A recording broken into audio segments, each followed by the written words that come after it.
is Business Rockstars, where we introduce you to the rock stars of the business world so you can become a rock star too.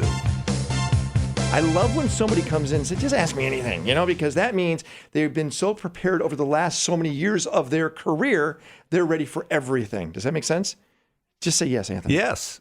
And it's say your last name properly. It's Zolezzi. That's correct. Yeah. You said it the right way. Anthony, it's good to have you here. You love the idea of innovation, don't you? I absolutely do. So let's first go through, are you an innovative individual? I don't know, but I do wake up every morning I wake up like a dog in a butcher shop, man. I think this world is so fantastic. So I just wake up happy to be here and looking around the world. I'm curious.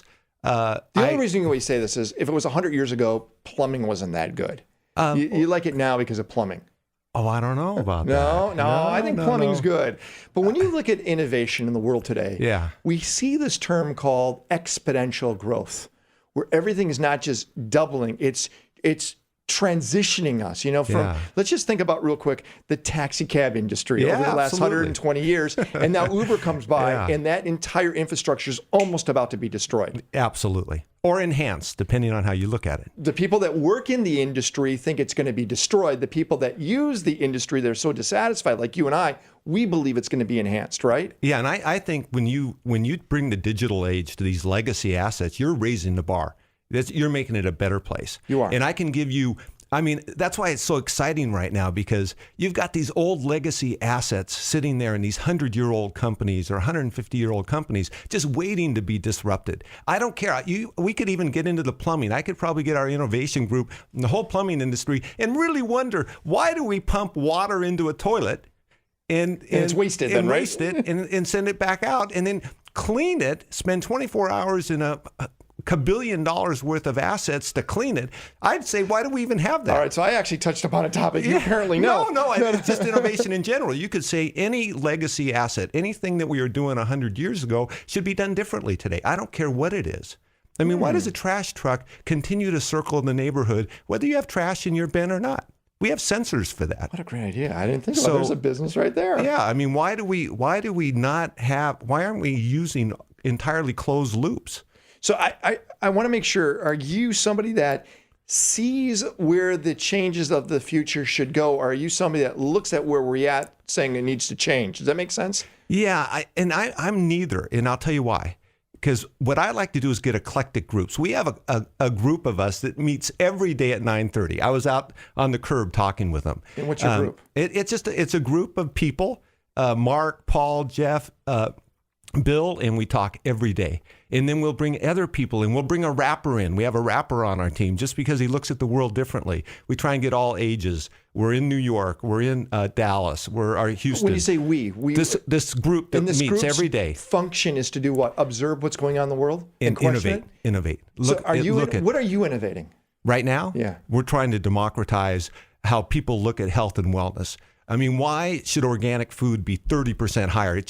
All those things irritate me. Why does a farm worker have to go to a liquor store to cash a check and pay 10-15%? When I've got a credit card, I'm getting rewards by using somebody else's money. The bottom of the pyramid. It's just injustice.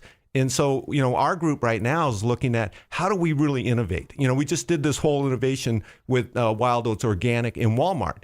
And our objective was to bring the price of organic food down 30% to 40% and never above the price of a conventional product. But Anthony, let's be realistic. Yeah. Organic food is priced high right now because they know they can charge a premium to a group that's willing to pay for it. That's just marketing, isn't it? Well, it is. There's no doubt some marketing involved, right. But it's really supply chain logistics. Are you saying it's more expensive because it's an inefficient methodology? Absolutely, to get food totally back? Inefficient model. Okay. So what we did is we said, we're not going to change the margin for the retailer. We're not going to change the margin for the producer. We're just going to fix the middle, and we're going to make it more efficient. And so we went to Walmart. Actually, we did 13 trips to Walmart to get them to agree to let us use their infrastructure to get products cheaper. And it's really I'm calling it courageous collaboration, because to me, you cannot move these old legacy assets without that collaboration. So I asked you when you walked in here, What are you promoting, a book or something? You go, no, not at all. And you just said I'm at that legacy level where I'm at now. Okay? Yeah. Does that mean you have to be promoting something? And let me position where I'm at. And that is either a new way of thinking, a new way of identifying where their innovation should at least take place. You have to be promoting something or asking us to look at the world a little differently. No doubt. I'm asking you to look at the world differently. In what I'm way? looking at the young people on your team and how exciting it has to be here. So I'm looking at what you're doing, Ken, and you're doing great things. Yeah, but you're doing great things. You're giving people a platform for hope. I think we've got middle managers in these big corporations all over the country that are stuck with these legacy assets. They're trying to get incremental gains on these legacy assets when they know the whole world is being Uberized, right? And so they're seeing that. They're going to bed. They're waking up at 3:00 in the morning. They got a couple kids and they're saying, "Man, how do I keep this alive? This buggy whip's got to stay around, right? That's kind of the issue, right? That's totally it. And what I'm saying is the world of leapfrogging that right now is with all of us, and everybody sees it. I mean, Rollo's showing me what he's doing. Rollo's one of the guys that work. We have a Rollo. By the way, Anthony, I love your attitude. I love it. Okay, I know it's a haul to get here. Yeah. It is.